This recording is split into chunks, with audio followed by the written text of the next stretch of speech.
So we gotta talk about this upcoming Rockets Warriors series, like for real. The classic matchup begins this Sunday in Houston, and I can't speak for everyone else, but I believe this will be one of the best first round series when it comes to entertainment. No doubt. I mean, recent history backs this up, as we all know. The Rockets and Warriors met several times in the playoffs just in the 2010s. In all those battles between James Harden and Steph Curry. And although things were always pretty one-sided, those series were bangers for sure.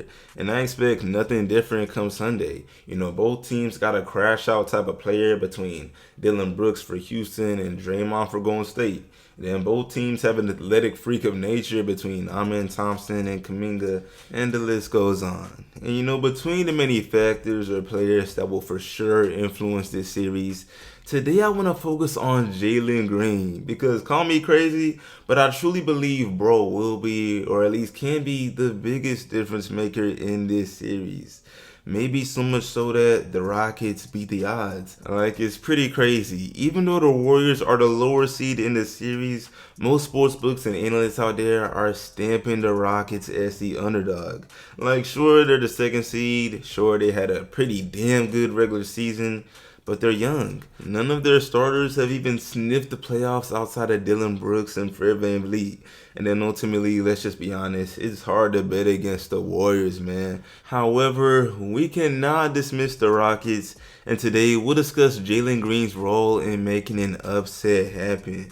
So yeah, bro, y'all go ahead and let me know in the comments, man. Who do you believe will win this series and why? And yeah, bro, really quick here before I go any further. What's up, YouTube? Plug Speaks back with another video. If you're new, first of all, welcome. Go ahead and sub. Also like the video if you enjoy. I upload quality basketball content and we're on the grind of 6K, so I'd most def appreciate it. Playoffs right around the corner. About to get these uploads cranking. But yeah, man, back to the video. So boom, like I said, when it comes to dark horses in this series, Jalen Green has got to be on the list. And at surface level, that probably seems a little bit confusing. Dark horses are supposed to be players that people don't expect much from, that kind of have the potential to make a big impact, but nobody really expects nothing of them. And considering that Jalen Green is literally the Rockets' leading scorer, it's almost like, ayo, if anything, we know exactly what Jalen will produce. He's been a bucket the whole season. But see, if only this were actually true. This is where context matters. You see, in the 5 games the Rockets played versus Golden State this season, Jalen Green averaged a whopping 12 points, 3 assists and 2 rebounds on 31% shooting from the field and 25% shooting from 3. Those were his stats. Mind you, this was over a sample size of 5 games. The Warriors won the season series 3-2, and Jalen's mediocre performances were 100% a big part of that. And maybe what's even more interesting to see is the fact that every single one of their games this season were decided by 10 or less points. So yeah, this is where I believe Jalen's performance in this series could be a huge difference maker. Again, there's a lot more to this than Jalen, and we'll get to that. However, man, everybody knows the type of mode this man can get in sometimes. We're talking about a player who over the course of January was averaging just under 26 points, 3 assists and 4 rebounds, shooting 46% from the field and 42% from 3 while attempting like 9 threes a game. Like, please tell me we don't need a reminder. The man is a microwave scorer if we've ever seen one. One of the main critiques in his playstyle ever since he entered the league has been his shot selection. People wonder why Jalen feels the need to take some ridiculous shots sometimes. You feel me? The step backs from 30 plus feet, the highly contested jumpers, the acrobatic layups into the teeth of the defense, and more. But the simple reality is that this is what makes scoring talents like Jalen so good. Like, come on. If every player was out here doing these things, it wouldn't be as impressive.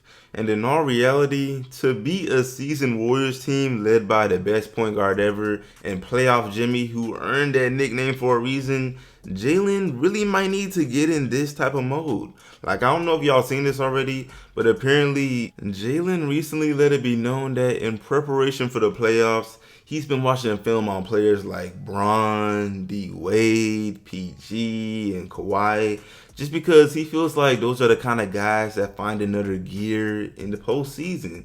And if I'm a Rockets fan, I'm like, yeah, you feel me? These are the things you want to hear from the team, especially heading into a playoff debut. And it's all funny because I saw people on Twitter trying to clown Jaylen because he mentioned Paul George, who obviously hasn't had the best reputation as of recently, especially in the playoffs. But jokes aside, and truth be told, if you've been an NBA fan for at least 10 years, at least a decade, bro, you know back when PG was on the Pacers cranking them. And he definitely took his game to another level in the postseason, hooping against, the Heat, leading Indiana damn near to the finals. So yeah, man, all of this is great news for Rockets fans. And that's not even the end of it. Because sure, experience aside, championship pedigree aside, we know that favors Golden State. But let's not pretend the Rockets just don't have one of the best defenses in the NBA. Between Amen Thompson, Dylan Brooks, Steven Adams, and them boys, the Warriors could easily wind up running Steph and Jimmy into the ground simply by relying on them too much offensively. I'm not saying they have no depth between, Podimski, Buddy Hield, Kuminga, and more, but I'm talking reliability. Outside of Steph and Jimmy, these are not players we know you can rely on in the playoffs. And sure, I guess the same thing can be said about the Rockets, where so many of their players don't even have postseason experience. But hey, that's what makes this fun. Me personally, I just can't imagine the Rockets' best scorers in Alperen Sengun, Jalen, and such just going ice cold. Like, nah, I really think they're going to rise to the occasion. And then when it comes to, other small things like rebounding, that's another Houston advantage. Ain't nobody on the Warriors messing with Steven Adams in the paint. You feel me? I mean, you never know. Maybe Draymond gonna compromise his talents like he did back when bro was on OKC. But for the most part, the Rockets should finish most games with a win in the rebounding column. And in a fast-paced format, small ball type of format, which both these teams are no stranger to, it could get real interesting. Like, my God, the Warriors finished the season averaging the second most three-point attempts per game behind only the Celtics. Them boys putting up 42 three-point attempts on average. So if they're not careful, boy, it's going to be rebound galore. No BS. But that's enough there.